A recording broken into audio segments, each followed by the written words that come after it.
नेता से याद आया कि वहाँ नेता बदल गए हैं कांग्रेस में।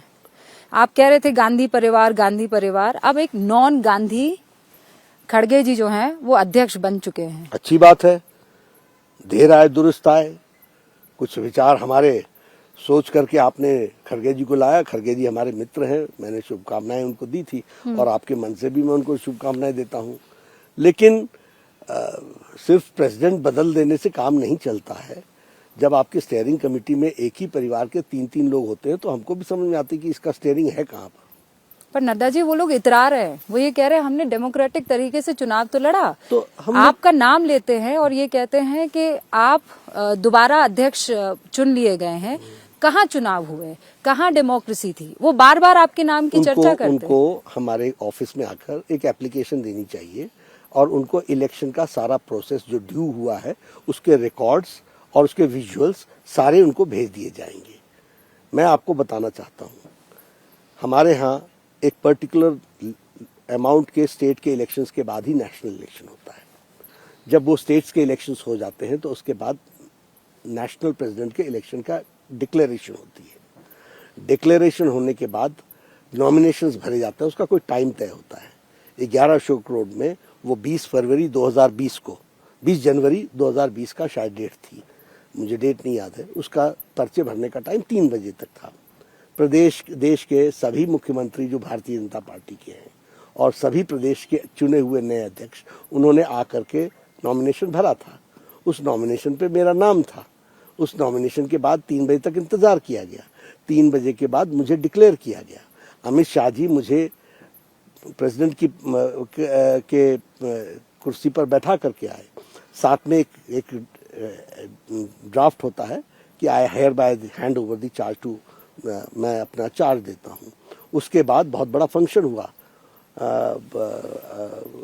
दीनदयाल मार्ग के हमारे हेडक्वार्टर्स में। उसमें प्रधानमंत्री मोदी जी भी आए, अडवाणी जी भी आए, जोशी जी भी आए, बाकी एक्स प्रेसिडेंट्स भी आए, नितिन गडकरी जी भी थे, राजनाथ जी भी थे और देश के तमाम चीफ मिनिस्टर्स थे। वहाँ मेरा डिक्लेरेशन हुआ। ये सब ऑन रिकॉर्ड है, आप लोगों ने उसको पब्लिसाइज भी किया है, आपके पास भी उसका रिकॉर्ड होगा। तो इसलिए मैं ड्यूली इलेक्टेड प्रेसिडेंट हूँ और संविधान के साथ साथ प्रजातांत्रिक तरीके से हुआ हूँ। आपके यहाँ झगड़ा था इसलिए खूब चर्चा हुई, हमारे झगड़ा नहीं था इसलिए जेपी नड्डा यूनानिमसली इलेक्ट हो गया। हाँ, क्योंकि बाहर खबरें तो बस ये आई थी कि हेडलाइन आ गई कि जगत प्रकाश नड्डा जो है दूसरी पारी के लिए एक बार फिर से तैयार है। तो आप एबीपी न्यूज के मंच से राहुल गांधी और प्रियंका गांधी को इन्वाइट कर रहे हैं कि आइए हमारे यहाँ के चुनाव देखिए। हाँ, देखना क्या, रिकॉर्ड देख लो ना। आपके एबीपी के उस समय के जो न्यूज के डेलिब्रेशंस हैं और विजुअल्स होंगे, उसी को देख लें। आप ही भेज दीजिए, उनको देख लेंगे। एक पर्सनल सवाल जाते जाते, आप नेता भी रहे, मंत्री भी रहे और अध्यक्ष भी है, सबसे बेस्ट रोल कौन सा रहा?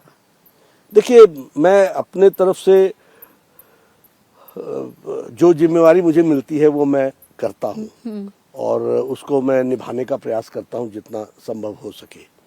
लेकिन इसमें कोई दो राय नहीं है कि मैं मंत्री परिषद छोड़ करके मैं संगठन में आया और संगठन में तब आया जब संगठन एक चैलेंजिंग डेज में था। तो संगठन हमारी प्रायोरिटी रहती है, अपने परिवार के बीच में रहता हूं तो आई फील मोर कंफर्टेबल। लेकिन ऐसा नहीं है, स्वास्थ्य मंत्री भी रहा पूरा समय। मैंने स्वास्थ्य मंत्री के रूप में मोदी जी के नेतृत्व में मुझे काम करने का सौभाग्य मिला और यहाँ मुझे फॉरेस्ट मिनिस्टर रहने का मौका मिला, पार्लियामेंट्री अफेयर्स मिनिस्टर रहने का मौका मिला, लॉ मिनिस्टर रहने का मौका मिला, हेल्थ मिनिस्टर रहने का मौका मिला, एनवायरनमेंट, साइंस एंड टेक्नोलॉजी भी देखी हमने। तो जब हमको मंत्रालय मिलता है तो मैं उधर भी खुश रहता हूँ और कुछ ना मिले तब भी मैं मस्त रहता हूँ। लेकिन सीटों के मामले में आपको बहुत कुछ चाहिए और उसके लिए आप तैयार भी हैं। हम हमेशा तैयार। जैसे ही घड़ी का काटा दोपहर 2:30 पे आए, बबीता जी का दिल सास बहू साजिश के लिए मचल जाए। और ये है इनकी बहू, पूरे दिन ऑफिस की टेंशन हो जाए गॉन जब ये करें अपना फेवरेट शो फ्री टाइम पे ऑन। इनकी तरह आप भी देखिए अपना फेवरेट शो अपने टाइम पर और डाउनलोड कीजिए एबीपी लाइव ऐप अपने स्मार्ट टीवी पर।